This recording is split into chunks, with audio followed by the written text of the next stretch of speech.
The video tells the story of Bumblebee before arriving at Pharloom. I use Chinese and will use wiki to aid understanding. The first point we need to know is that everyone tells the truth. The second point is that the older a person is, the more credible they are. Grandmother Silk descends from nameless town. Injecting silk into spiders on the path, making them her followers, she liberates the Crust King's military rule to follow the wishes of the people. Then she trades with the Flower King using water sources and offerings from pilgrims, hoping to designate part of the territory as the pilgrims' route. Grandmother Silk creates weavers, fights with Crust King Can, and distributes the believers' spiritual silk as a light source. Grandmother Silk falls into a deep sleep. To understand the real history, it is necessary to be clear about the core elements that run throughout the text. First, analyze what silk flies are as a light source. There are mainly two opinions. One is silk. The other is soul-infused silk. Examples of the opinion that silk is infused with souls include the technique described by the seamstress for infusing silk with souls. Silk flies in the silk_siphon room. Silk flies in the second sentinel duel arena. Silk flies from the death of the fourth chorus. Silk flies observed at the discovery of the second sentinel. These are cases of silk. At the beginning of the story. Silk flies release the rune cage. Lace operates silk flies. It is Lace who releases the cage, possessing certain abilities to manipulate spiritual silk. Pilgrim's silk flies lamps cannot be obtained after destruction. The Crust King's homeland has no silk flies lamps. Silk flies serve as an antithesis to souls. If we match the 4 machines to the 4 silk flies during the duel, the number of silk flies found by the second sentinel does not correspond. If silk flies are souls processed by silk_siphon, statues created before Whiteward should not have them on their heads. Grandmother Silk does not need silk flies, but they appear in her room.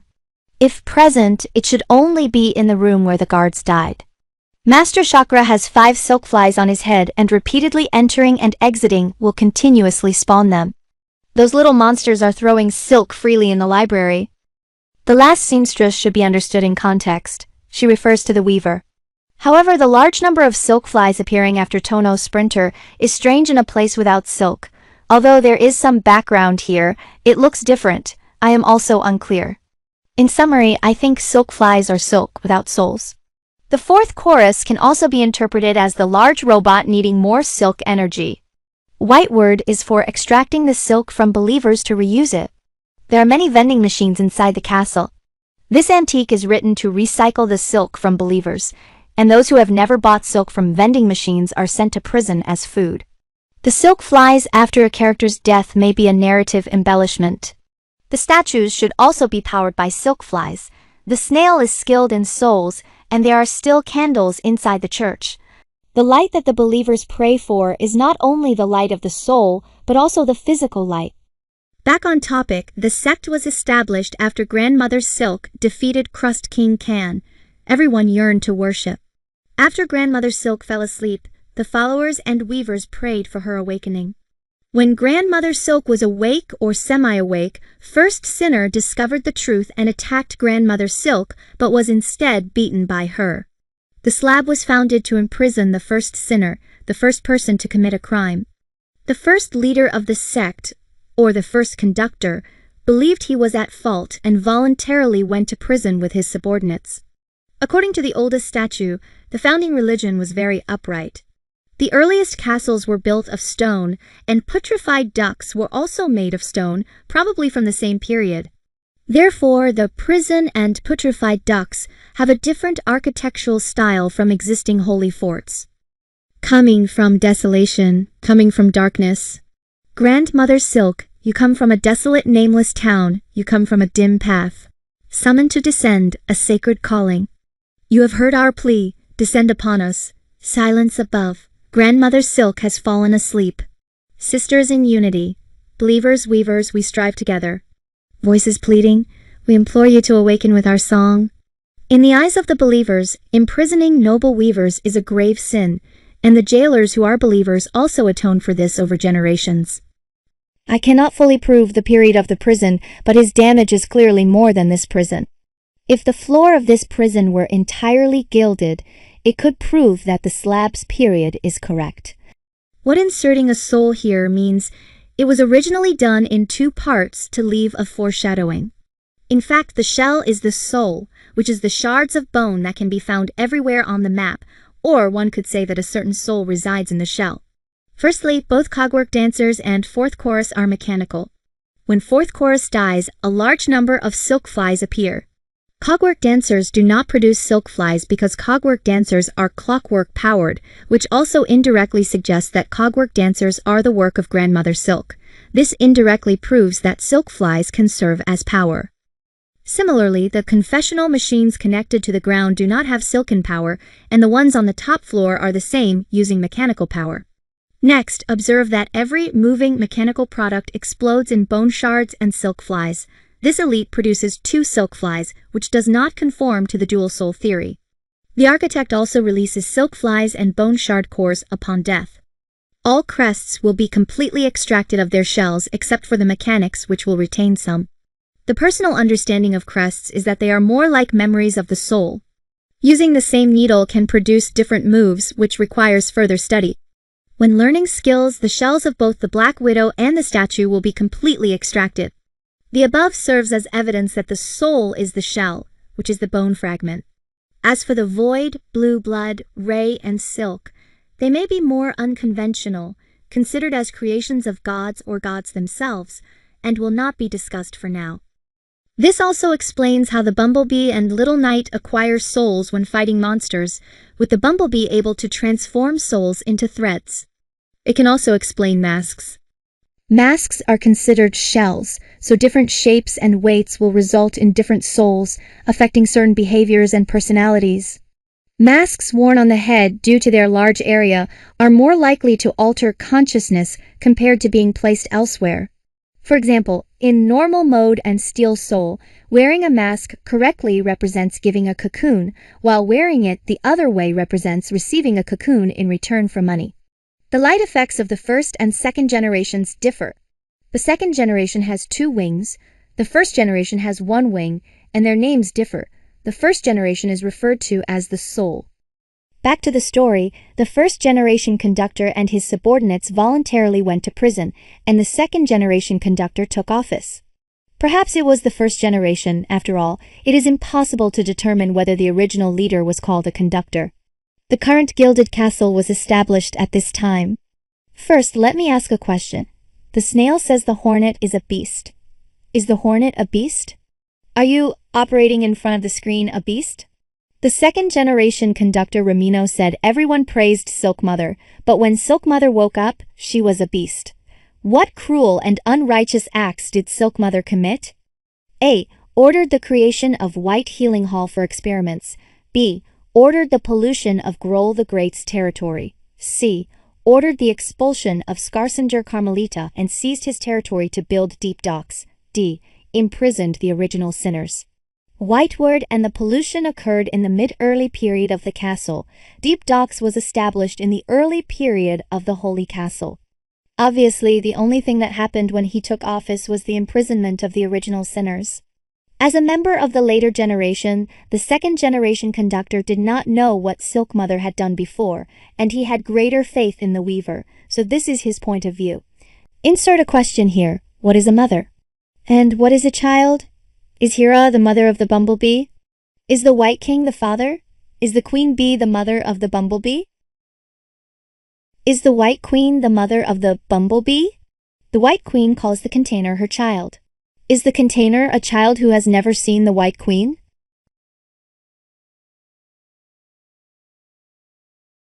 Returning to the original sinner, apostasy, wanting to kill relatives, is life imprisonment considered a serious crime? Was he considered to have been deceived? The subsequent weavers are either killed or absorbed compared with imprisonment. Better to have a child of madness than to have no child under one's knees. This refers to the original sinner who, although attacking Grandmother Silk like a mad person, is also my child. First sinner was imprisoned. Hera fled in a panic. The weavers secretly built the weaver's nest. At this time, the conductor proposed building the holy fortress. It is impossible to determine what Grandmother Silk thinks. Only some possible speculations can be considered, with no guarantee of accuracy. Grandmother Silk might think that as a god, she does not need a luxurious palace, and the place she occupies is still made of stone. What about her children? Fursener went mad. Hera fled. Was it because they could not bear the life of poverty? Grandmother Silk might want her daughter, who helped conquer the realm, to live more comfortably and luxuriously. Therefore, she agreed to build the holy fortress. According to Maskmaker, it was the weavers who deceived the conductor. Although the passage above has some issues, next I will explain what is the source of Grandmother Silk's power and what is the seal. First, I believe that songs are the source of Grandmother Silk's power, following the principle of telling the truth and that the older, the more credible. Widow, as the oldest weaver, would sing in this room, praying for Grandmother Silk to awaken. If the song were the seal, why would he do this? Widow's defeat dream words indicate that at least 6 weavers sang here, praying to awaken, and it is obvious that after singing, Grandmother Silk made sounds, indicating that he was awakened. The statue clearly says to sing together, loudly. The remaining evidence is somewhat contradictory.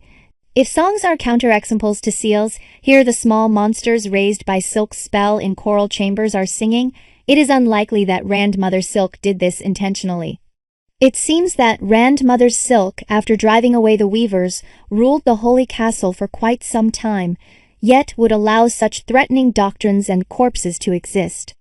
Moreover, it is obvious here that Grandmother Silk actively awakened the guards to prevent entry into the library and the conductor's room. If he were ruthless, why not just kill the conductor directly, even when you first entered the castle?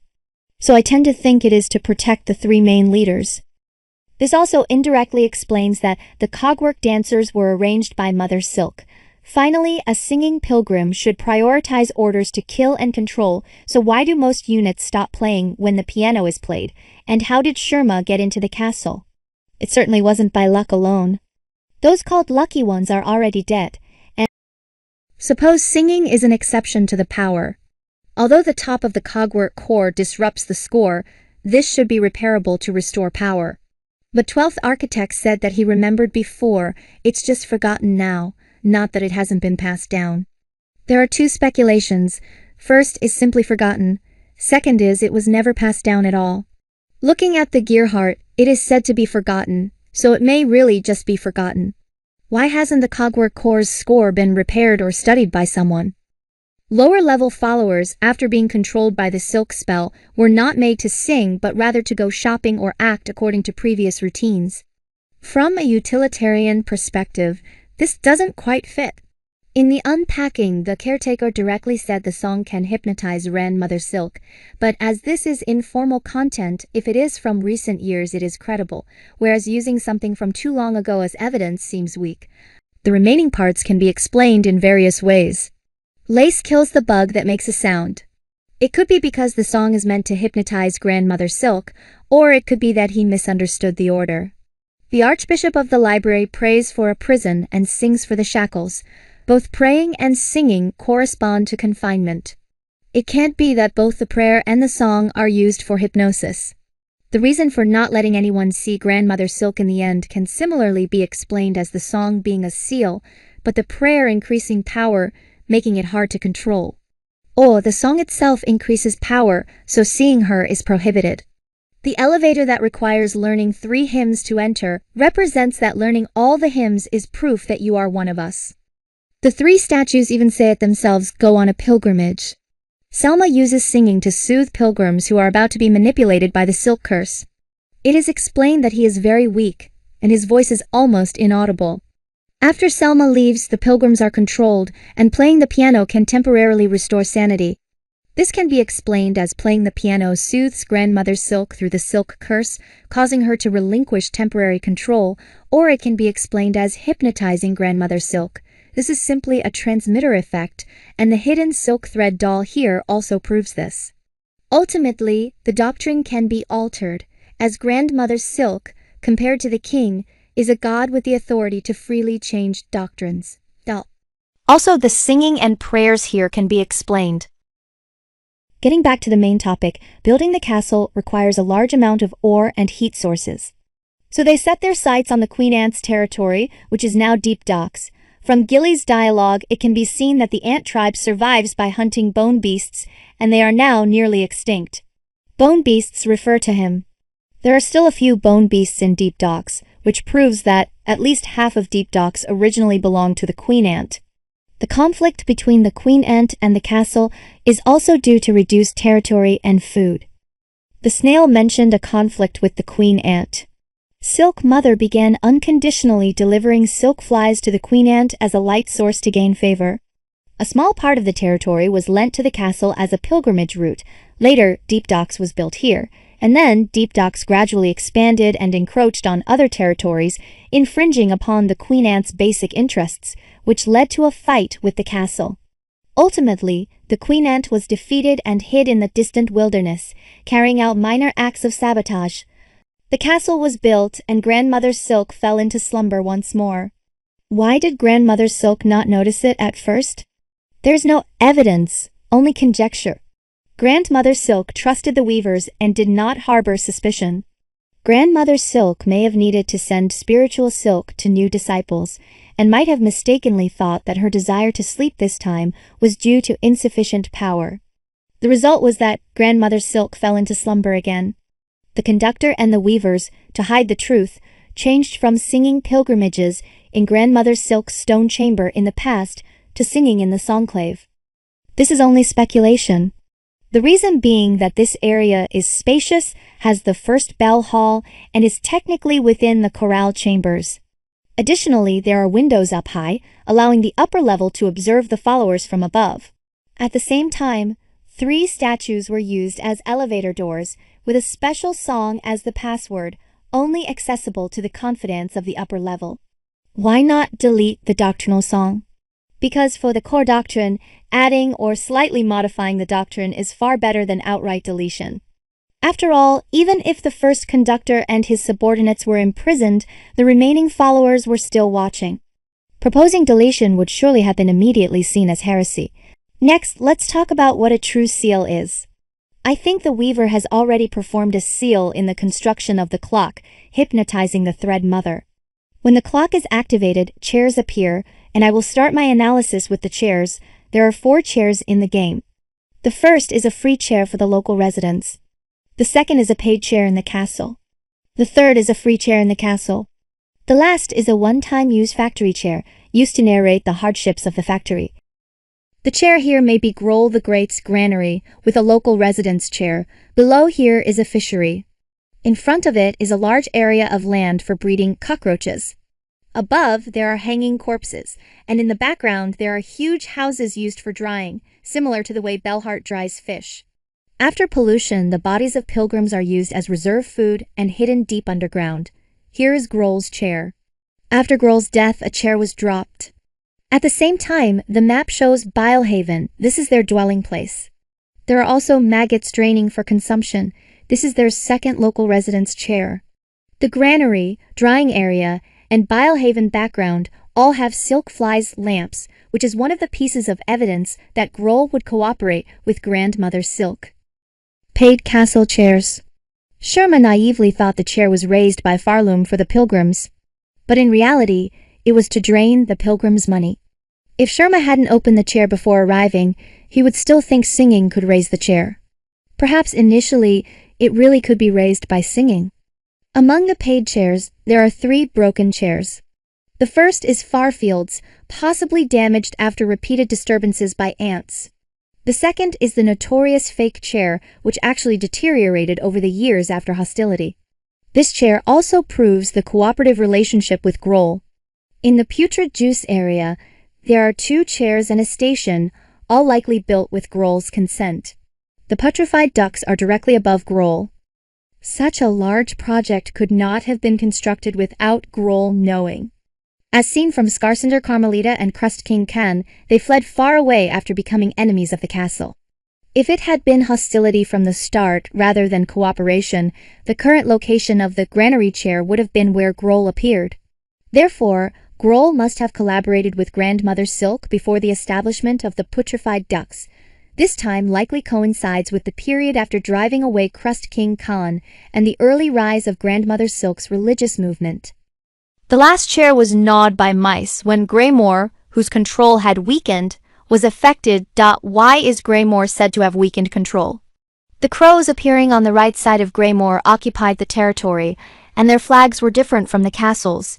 As the castles were musical note-shaped, the bamboo forest area above Greymore displayed the faith of fire in the later stage of the castle. Greymore's village, such as the Old Knight. As the gatekeeper Morwing died, it completely became an uncontrolled area. Add a sentence about the prison. The prison captures people, which occurs in far fields.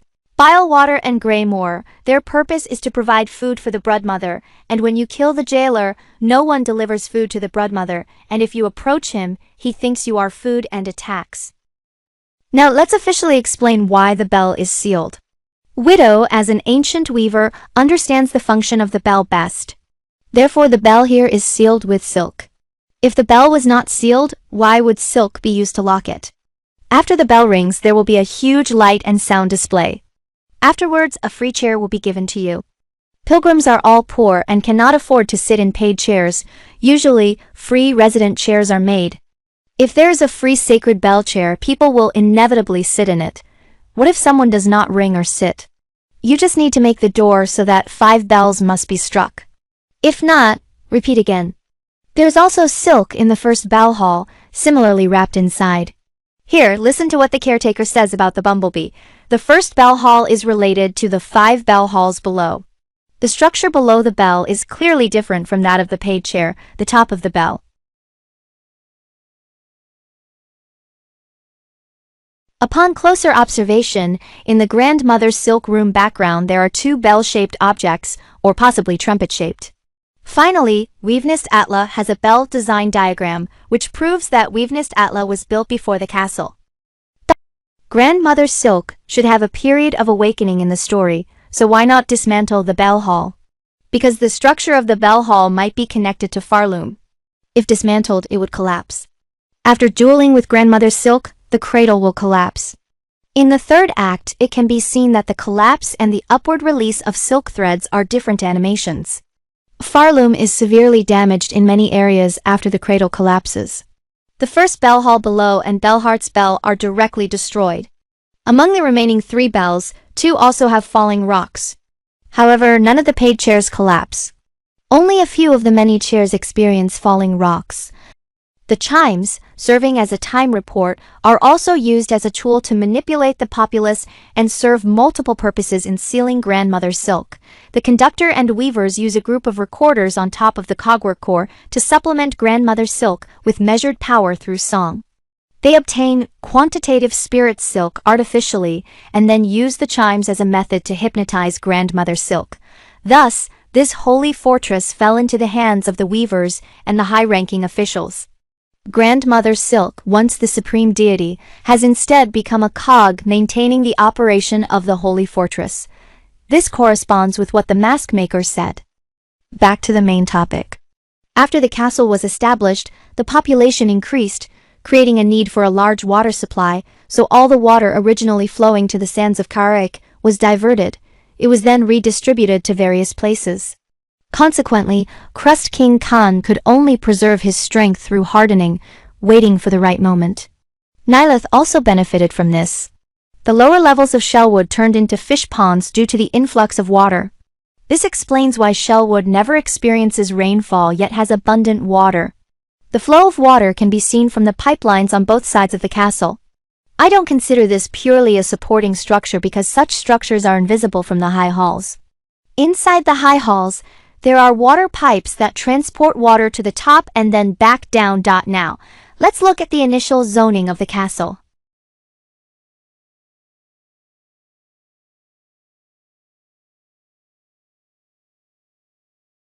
Shellwood is a fishing industry, as can be inferred from the fishermen's conversations and actions. Greymore is farmland and textile industry and may also have metallurgy. This can be seen from the mice, crows, and the scarecrows, rakes, scissors, and needles used by crows, as well as windmills and water wheels.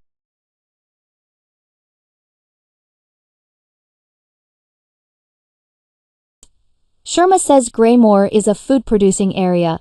The innkeeper says Greymoor was once prosperous. Kral and Benjen talk about Greymoor's past. There's also the history mentioned by the Harvesters' Church. Furthermore, the attack patterns and body shapes of crows are similar to those of Pinstress. Additionally, the balloon at Pinstress's gate indicates that Pinstress originally came from Greymoor. The Grohl region produces lots of cockroach meat, serving fishing and animal husbandry. Deep Docks provides the castle with ores, fuel, and forged goods. The castle lacks no food or clothing, with large quantities of supplies transported to the Holy Fortress from both the front and back gates. Pinstress from Greymoor was recruited to train the Holy Fortress's armed forces while also creating robots to strengthen military power. Without the rule of Grandmother Silk, the castle seems to be thriving. But is it really like that? Without the restraint of the gods, the weavers and the higher-ups became even more unrestrained. They used guards to capture outsiders and force them to work in factories, exploiting them so that they would never see a day of freedom. The chairs and stations for pilgrimages were all converted into high-fee services. The code of law became something that served only the interests of the higher-ups. Prisons turned into places for arbitrary detention.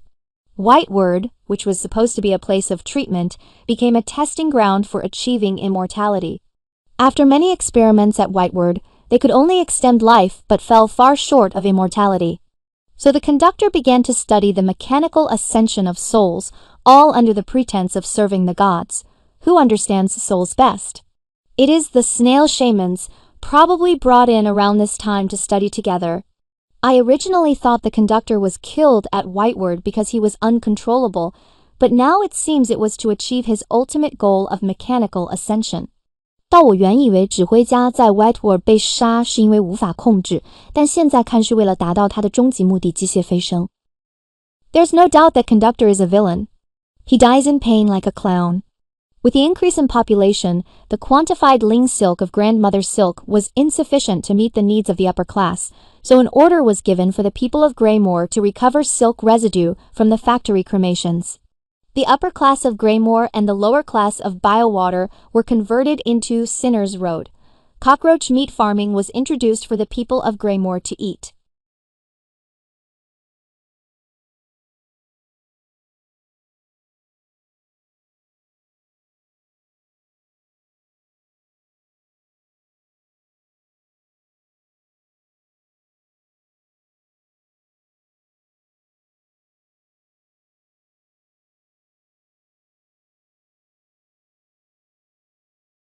As time passed by the mid-period of the castle, the increase in the castle population and the discharge of industrial wastewater eventually overwhelmed the self-purification function of the putrefied ducts, and a large amount of wastewater flowed downstream, polluting bile water and gradually turning the fertile Greymoor into an area incapable of producing crops. Grohl also became hostile to the castle at this time. Disgraced chef Lugoli was expelled for supplying the restaurant with food made from foul-smelling cockroaches, maggots, and crows. The following events can only be imagined with no basis, so this section can be skipped. According to Snail, as more spiritual threads are implanted within the residents of Whiteward Castle over generations, Grandmother Silk gradually perceives more of Jay's restored powers through the threads, causing the thread curse to erupt. The high-ranking officials and weavers engage in a tug-of-war in the castle with the insects controlled by Grandmother Silk through the thread curse.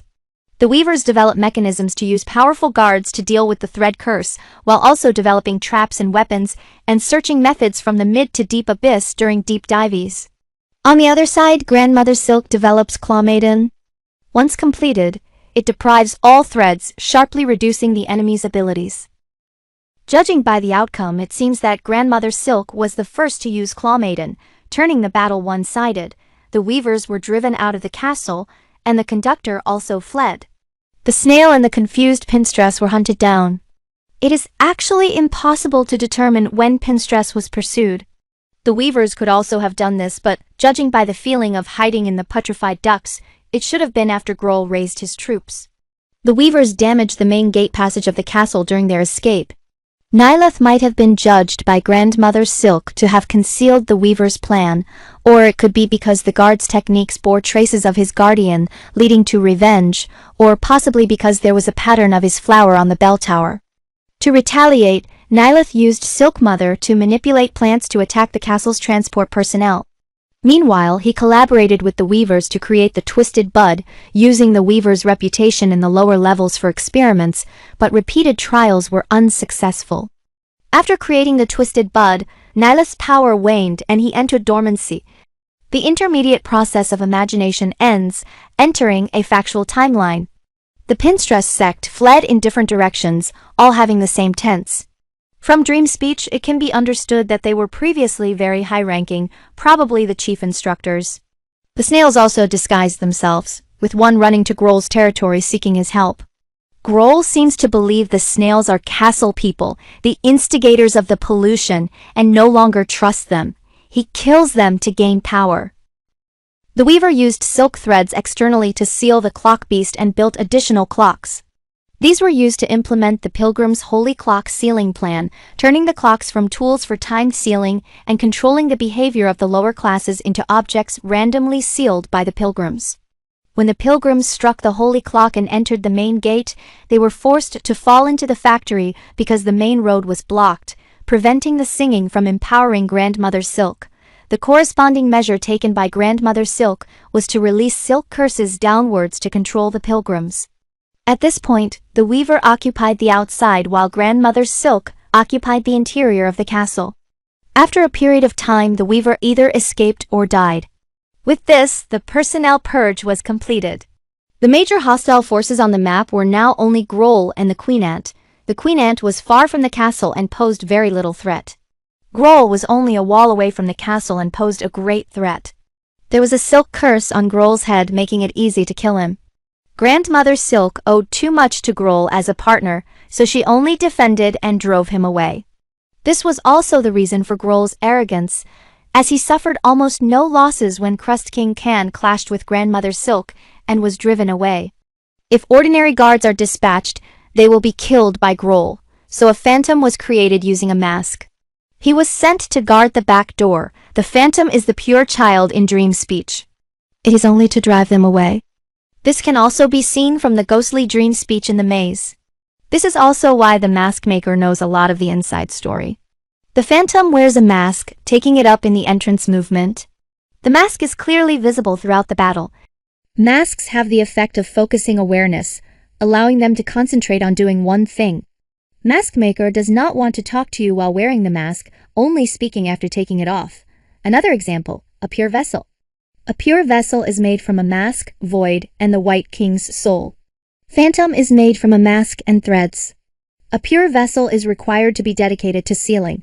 It cannot speak or have emotions. Therefore, masks have the function of focusing and executing orders with dedication. This also explains this sentence. Better to have a child of purity than them. The child of purity is Phantom. They refer to the weavers. Dispatching Phantom to guard the gate caused him to lose control. The orders were probably to expel creatures attempting to enter through the back door and to kill them if they entered the organ.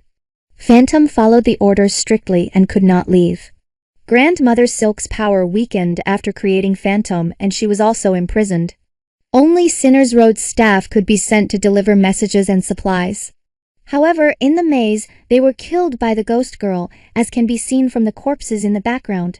Remnants of lines are scattered throughout the maze. Communication cannot be conveyed and supplies cannot reach, causing Phantom to gradually waver, yet he still holds his post.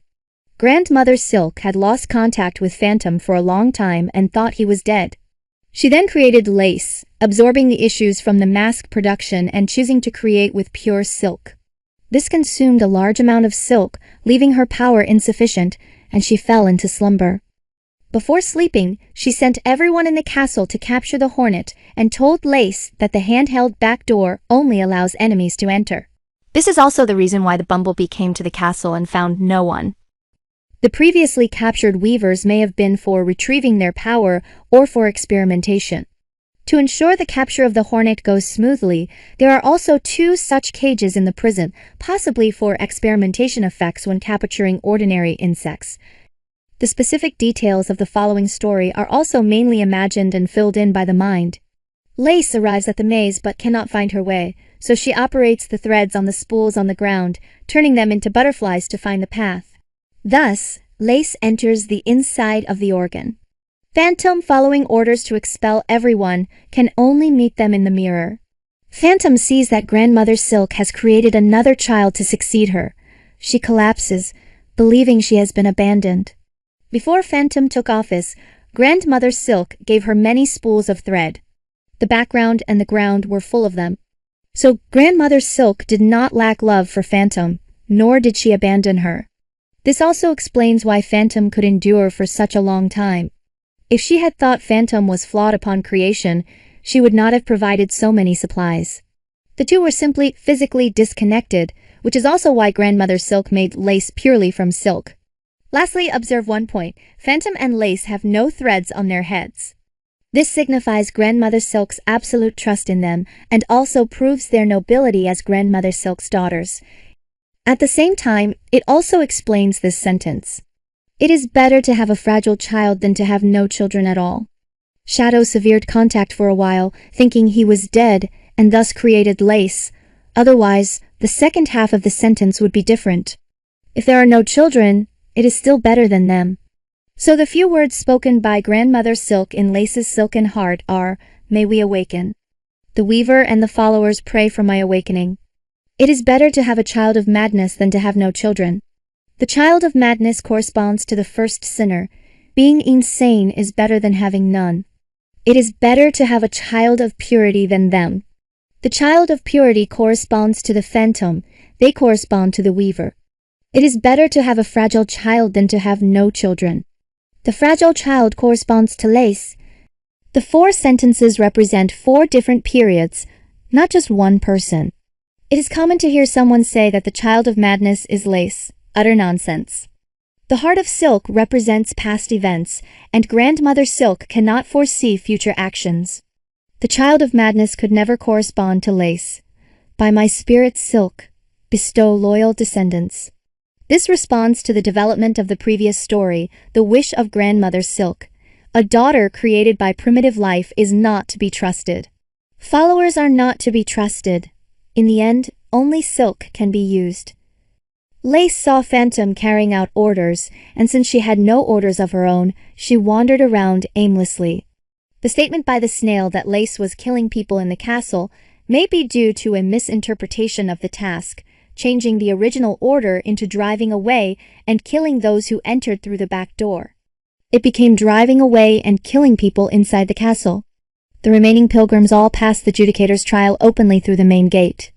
Those who could sing hymns for Grandmother Silk to restore her strength were all killed. Phantom seems to be a tribute to the Phantom of the Opera. I briefly mused about the plot, and there seems to be a loose connection, as both act as behind-the-scenes figures. Defeating Phantom earns the title of Grey Phantom. The scene is at the back door with a religious-themed organ. It seems Grandmother Silk hopes he becomes a simple and humble person, or perhaps someone who can support her from behind. You can look it up yourself, as I am not very familiar with this cultural reference. Lace, defeating Lace earns the title of White Knight. The scene is in a sea of white roses, possibly indicating that Grandmother Silk hopes he becomes honest, brave, and of noble character. After listening to the above story, we roughly have an outline of our thoughts. Next, we will analyze it from the map. Bone bottom is an external area. None of the buildings have the castle symbol, there is no silk source, and no one is controlled here. Mosslands cannot be clearly discerned. There are only a few castle buildings, and the background is heavily covered with moss, making it unverifiable. There are no paid chairs or stations, so the specific situation cannot be inferred. Moss Druid is difficult to analyze or verify through speech.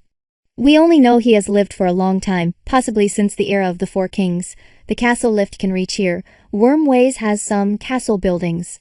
From the Dream Language main road, it seems to have been built by pilgrims themselves. The orange crosses on the map indicate places on the ground with pilgrim tents and cloth. The orange circles indicate places with pilgrim tents and corpses, and the orange dots represent pilgrim corpses. All red lines indicate gilded castle buildings. The green dots represent background statues, and green will henceforth indicate statues. The background statues come in several different forms. Circular with a tray underneath, and pilgrim statues. I believe the circular form should be the oldest statue, likely built during the era of the grandmother's silkstone castle. The circular ones with a tray might be later, probably from the early gilded castle period. The pilgrim statues are uncertain. They could belong to either the stone period or the gilded period. Looking at alchemist xylitol here, based on the background, it seems they were sent from the castle to study immortality using blue blood, but more details will depend on the DLC. Looking at shellwood, the red lines represent the castle's gilded structures, and in the future, red lines will indicate the gilded holy castle. Shellwood, as a main route for pilgrimage and transport, extensively uses gilding. It can be said that all roads can serve as pilgrimage routes. Green represents statues. Here they are all pilgrim statues. The statue locations might also serve as pilgrimage routes. Blasted Steps. The elevator in Blasted Steps connects to Shellwood, Wormways, and even Mosslands. Blasted Steps has a large number of gilded castle complexes and numerous stone buildings. All the statues are of pilgrims, and only the background of the great conch flies here can be considered as circular statues. It can be said that from the grandmother silkstone period until now, it has served as a main road.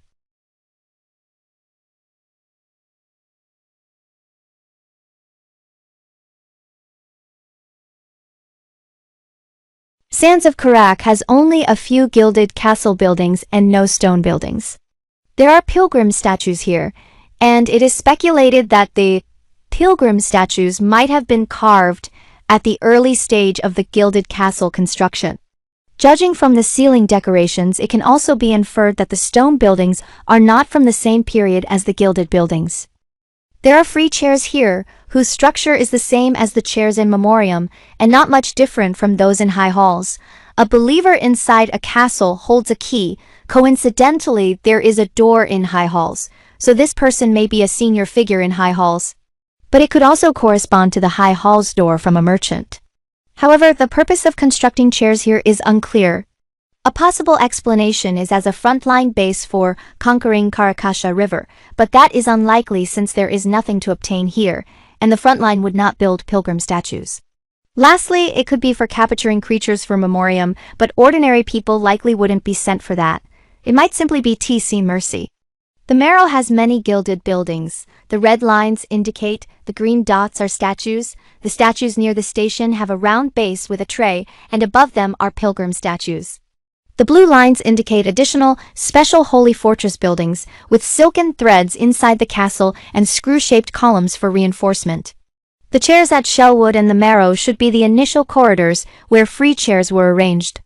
Deep Docks was actually long ago part of Farfields and the Marrow, roughly divided from here. From the following walls and various ecosystems, it can be inferred that after the deaths of four brothers Cygnus and Gron, Farfields creatures will still appear in this area.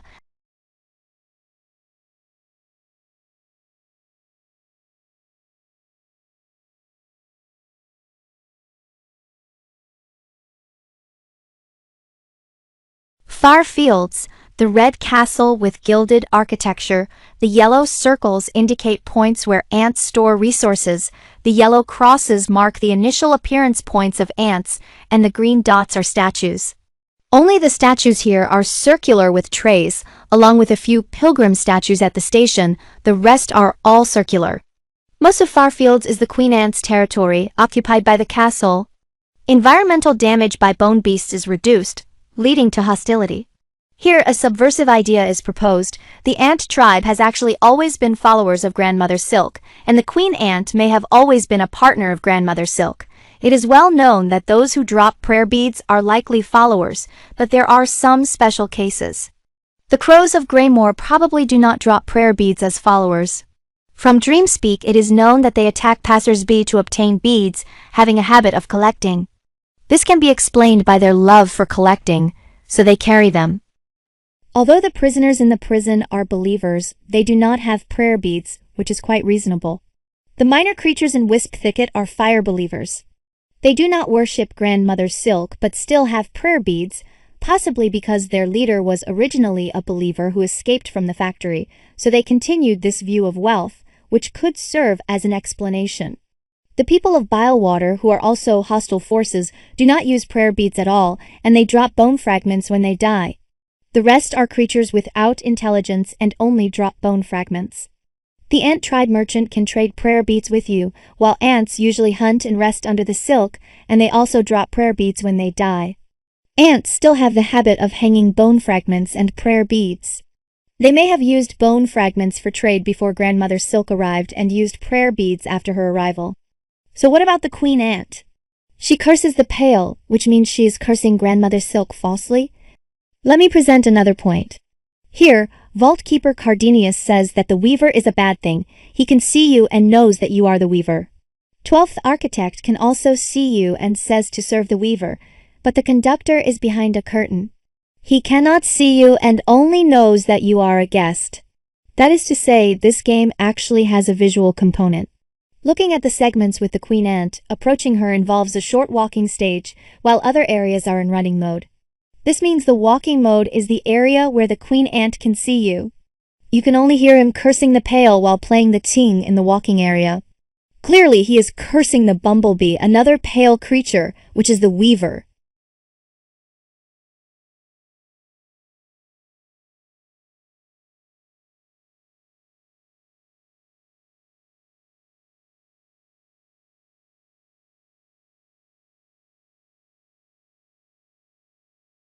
The first line of dialogue also addresses the pale, leaving no doubt that he thinks you have come to kill him and to destroy the ant race. He is cursing you. So the truth of the story is that the ant queen was friendly with Grandmother Silk, but the weaver damaged the environment when the castle was established, leading to their relationship souring. After Grandmother Silk expelled the weaver from the castle, she sent messengers to negotiate with the ant queen, probably involving the return of territory and compensation with silk tributes, but this is just speculation, and the outcome of the negotiations is unknown. Later, Grandmother Silk cut off contact, thinking the negotiations had failed. The reason for the cutoff was that she was killed by Gur the Outcast, with many boxes nearby that were normally found only inside the castle. This is also why elite guards appear only in the upper levels of the castle, while other creatures are from Grey Moor. When the Ant Queen found out, she was very angry and ordered the ant guards to capture them, but they were killed in return. Considering the Weaver incident and this event, the Ant Queen believes that ants with white spots are cursed to betray and should be killed on sight. These two people, completely unaware of the situation, were pursued. The queen ant's weakness was not caused by battle, but to allow the far fields to radiate vitality and offset the unclean water left by the upper layers.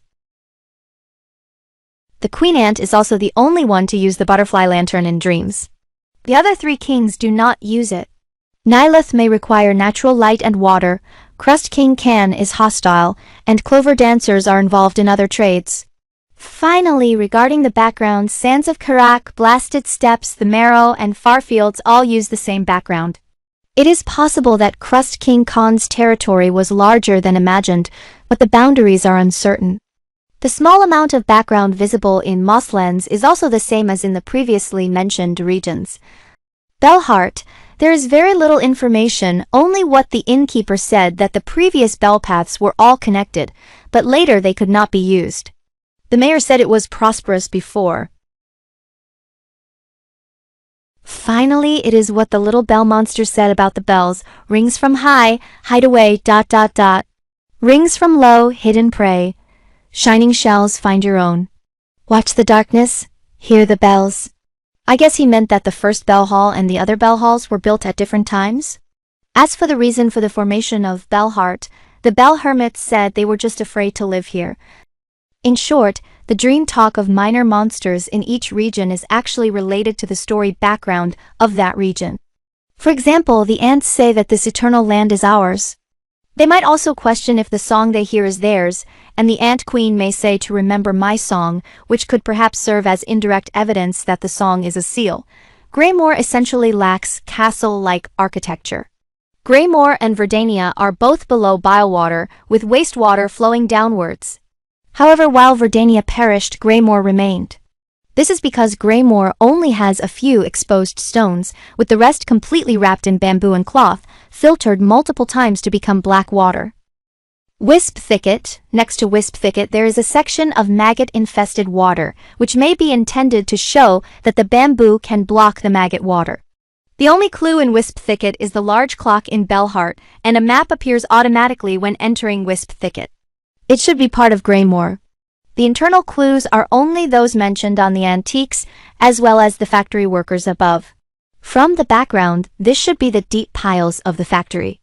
Combining these, it can be inferred that the Faith of Fire emerged at least around the mid-stage, possibly spread by the workers who fled from the cremation above. Sinner's Road. Sinner's Road was established separately from Greymoor and Bylewater to support the Grey Swamp larvae. The minor monster's dream words also say it was to support others. It is just that the wrapping here is very strange. Sinner's Road is basically not wrapped with cloth, like Greymoor, and I have almost no thoughts about this place. Bylewater, the blue lines represent buildings from the Stone Fortress period, the red ones are the castle's gilded buildings, and the green ones are statues. The circles and the pilgrims are mixed together, so I cannot determine the construction period of the pilgrim statues. The circled area marks the pilgrim camp and equipment storage. As a backdoor and secondary transport route, this area is not highly prioritized and was roughly repaired during renovations. The mutant cockroaches in the sky can only fly after absorbing factory fumes. The maggots in the water can eat silk, possibly because silk fragments fell into the water from the air and they grew by consuming these fragments. This also makes it hard for people to concentrate. For example, when a hunter stacks items and drops them into maggot-infested water, it becomes ineffective and playing the piano doubles silk consumption. After becoming hostile to the castle, Groll mainly defends and harasses, closing many pathways. Their species seems to live in water, so they usually only use horizontal passages, not vertical ones. Attempts by the castle to attack were blocked by the complex terrain behind the drying area. Putrefied ducks are not used as pilgrimage routes, only as auxiliary transportation routes, with almost no gilded buildings, and the red dots in the distance are simply the Pinstress's harp. The blue lines represent sandstone buildings in the Holy Fortress, while the purple ones are wooden buildings. The Pinstress's sisters can also use wooden buildings, so wooden buildings cannot be regarded as distinctive structures. Bylewater also uses a large number of wooden buildings, but I did not count this on Groll for this reason. Here, sewage overflows and self-cleaning functions have been lost. Roads became impassable and some people came to repair them, but they could not defeat the monsters and died here. Who arranged it is unclear, but judging by the period it seems like after Grandmother Silk drove away the weavers. Sorry, I forgot to mention earlier that Groll launched another attack on the castle after gaining the power of the snail. Mount Fay is difficult to analyze. The map is incomplete and lacks a device that provides a thread for the entire mountain range. We have to wait for the DLC. For now, we can only identify the cable car, the toll points, and the places near the chairs where people at the castle died. By the way, this chair, the factory, and deep docks are of the same type. The map is basically fully analyzed. The personally inferred routes are not guaranteed. Pilgrimage route during the Stone Age.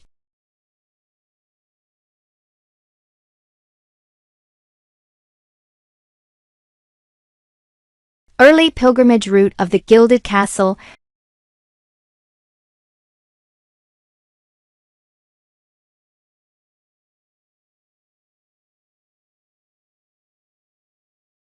Mid to late pilgrimage route of the Gilded Castle.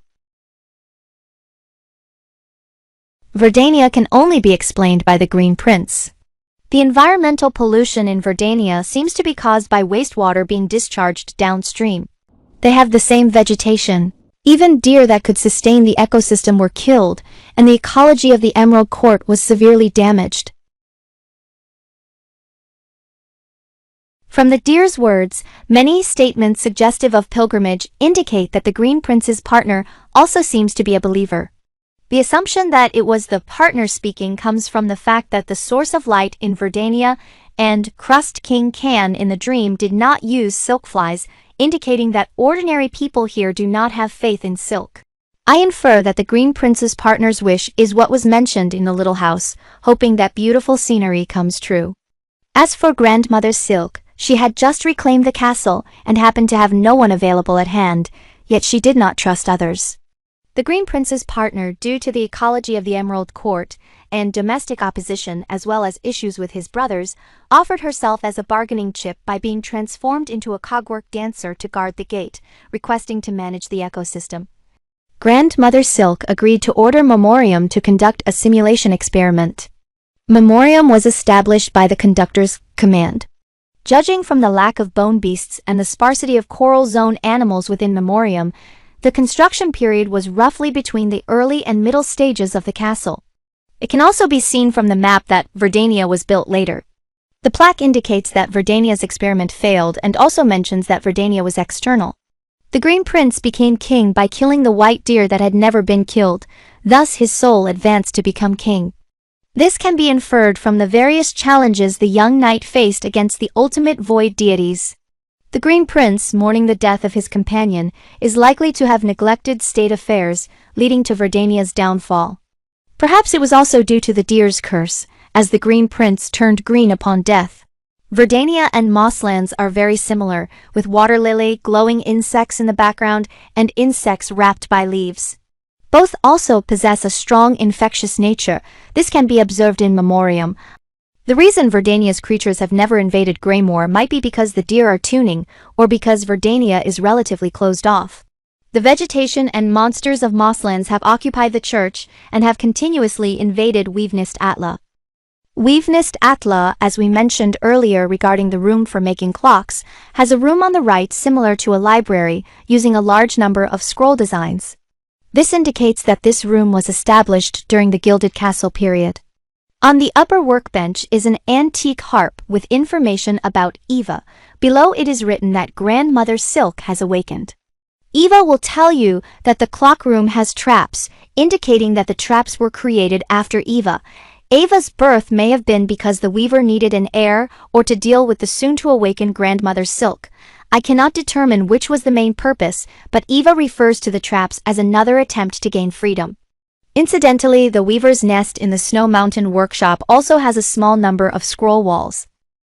Speaking of Weavenist Atla, one must mention the weavers, who are universally regarded poorly. In Nameless Town, Mengyu said the weavers are deceptive, Chakra called them poisonous, Vaultkeeper Cardinius called them bad seeds, and even the snail, a fellow weaver partner and high-ranking castle member, did not hold them in high regard. The snail clan is inherently evil as seen from using pilgrims for experiments. Why is the snail considered high-ranking? Firstly, the church is very close to the Weavenist. Secondly, he knows about the traps in the Weavenist, suggesting he might have been inside. Thirdly, when setting traps, there is an elevator for the three major leaders above. Fourthly, he knows the weaver's song password and deliberately used it as a key to the void. Fifthly, he knows that the dock descends to the abyss, and there is a weaver in the abyss studying the void who might be connected. The weaver in the abyss who plays the piano did not appear in Mengyu's account. I speculate that only the weaver who descends to the abyss truly intends to kill Grandmother Silk, while the other weavers merely want to trap her as a tool. Let's also talk about the weaver's coffin.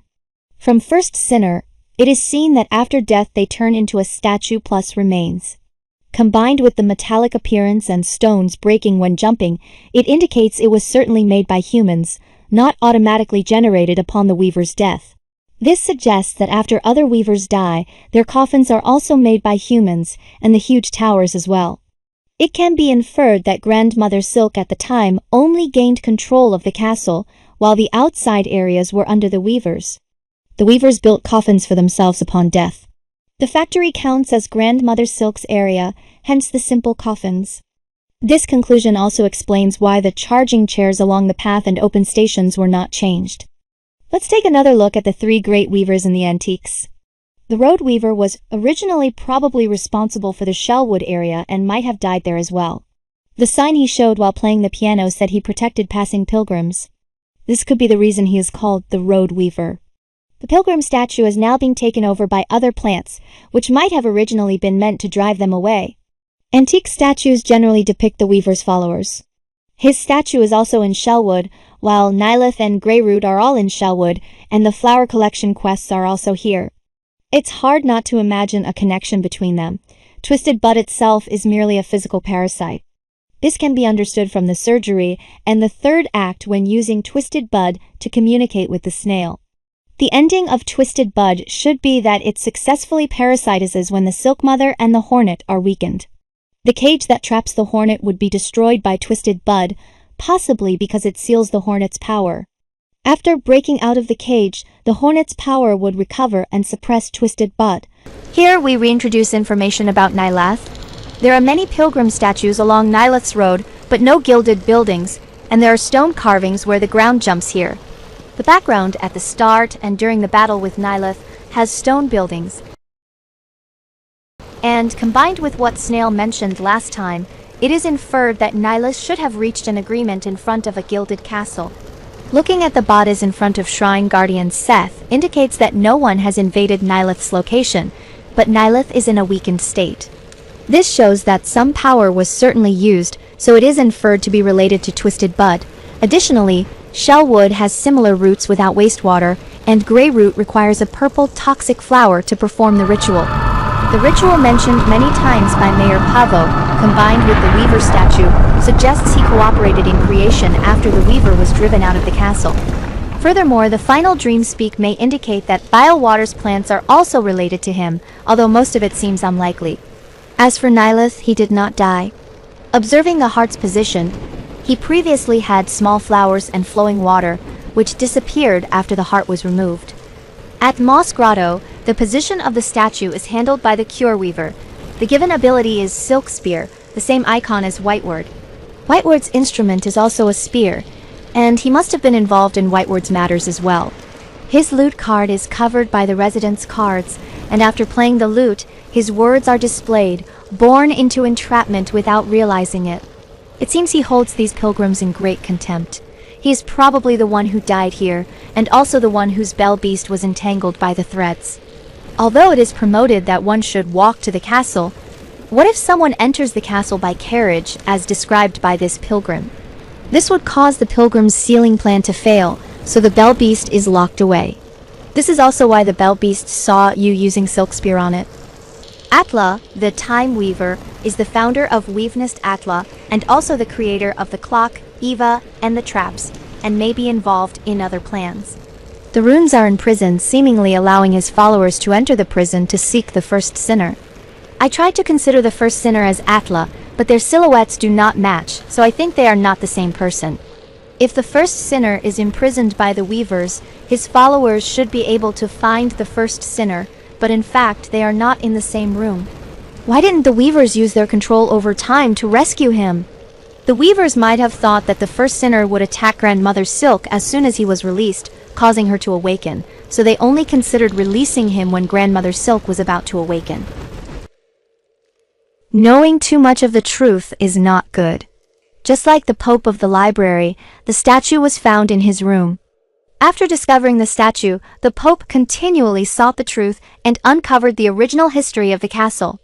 Sorry, I don't have the text for this part. We prayed for the cage and sang for the shackles, fallen worms. What we and our predecessors did were acts of heresy, faith collapsed, and we died in despair within the library. The pious Isamur, made of copper, has rusted and turned green over the years, in stark contrast to the golden gilded castle. Stay vigilant. Yes, for those wretched pilgrims. Dare to relent. Their base desires. Left unpunished. Then our pure chorus, their seductive sign, spread like flame. As he said, Pharloom was destroyed by luxurious and vile desires. At the end of the story, let's talk about the most important character, Grandmother Silk. Grandmother Silk has a spindle-shaped design, essentially an ancient spindle, as shown in the following pictures. The crochet hook, as the main popular weapon here, might indicate that a spindle with a crochet hook is better for weaving or for other reasons. The vertical threads in the background may represent how the castle once extracted silk. It seems that the two strands on the left are for the claw maiden of the high halls, and they could also represent silk spells. They might also indicate threads used for weaving. I couldn't find specific information, so you can explore this yourself if interested. Grandmother Silk's main body has 4 pairs, that is 8 hands, but in battle, she shows only 2 hands. Perhaps this can be understood as her transforming 6 hands into 3 scissors to cut the threads on her own body. Looking again at the thread curse, there are thoughts connecting Pavo with the thread curse, as well as what the Bell Hermit Snail said. The thread curse may be a gift or a curse. The benefit is a prolonged lifespan, no more pain or injury. The drawback is reduced thought. Pilgrims going to the castle mostly pray for rewards of thread, like the pilgrims at the inn. Then, looking at Kroll and Benjen to see who would be controlled by the thread curse, it is said that those who are non-believers and those who are too devout. The following statements are only conjecture and not guaranteed to be correct.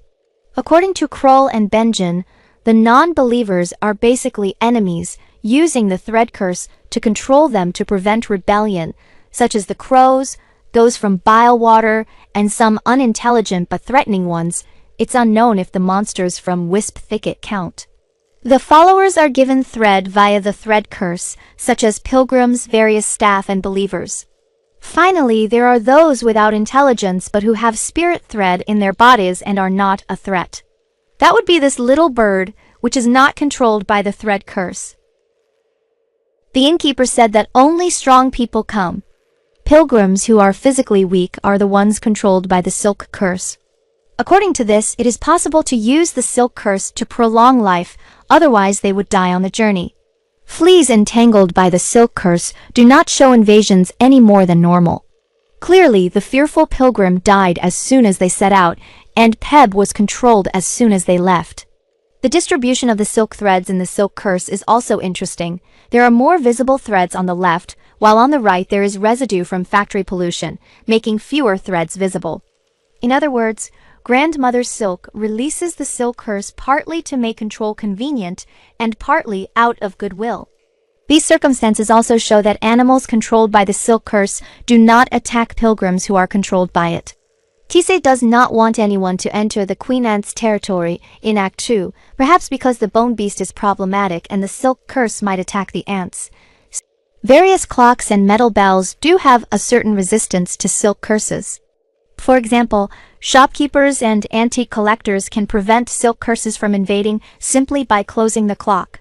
Bell Beast may operate on a similar principle. The prototype of Grandmother Silk.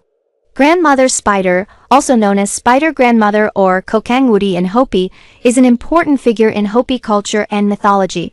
She appears as an old woman or a spider. When she is in her spider form, she lives in an underground cave or hole. Legends say that Grandmother Spider worked with Tawa, the sun god, to create life. The two deities created human beings from their own likeness and breathed life into them. Furthermore, Grandmother Spider helps people by giving advice and curing those who are sick. She is considered the goddess who teaches humans survival skills, including how to make pottery, weave, and cook using fire. In some legends, Grandmother Spider shaped humans from clay and gave them life. She also taught humans how to reach higher worlds from lower ones, and by using her silk, connected all worlds, maintaining the order and stability of the universe. In Hopi creation stories, humans are believed to have originated from the underground world and later, with the help of Grandmother Spider, came to the surface world through underground passages, which is an important element in Hopi mythology concerning the origin of humans. It is said that he is the deity in charge of silk and song. The information I can find in China is very limited.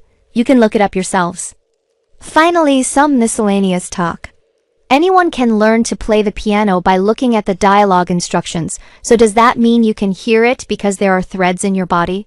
There are several small monsters whose attacks do not display threads and cannot be played by piano. There are small birds that have threads but are not controlled by thread spells. And then there are the frontier watchers.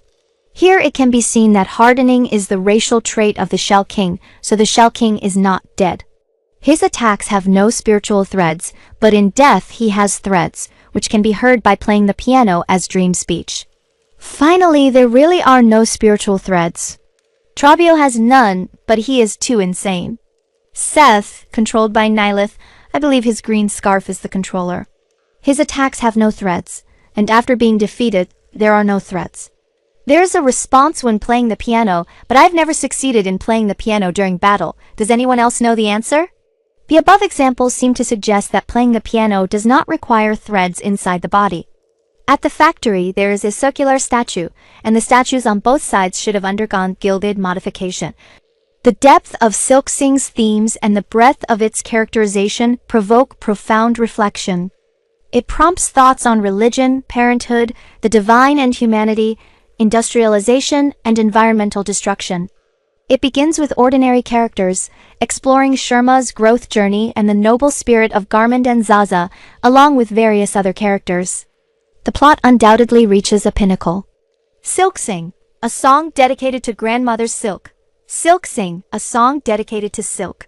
If you find this worthwhile, please help promote or share it, as I don't have many channels for sharing.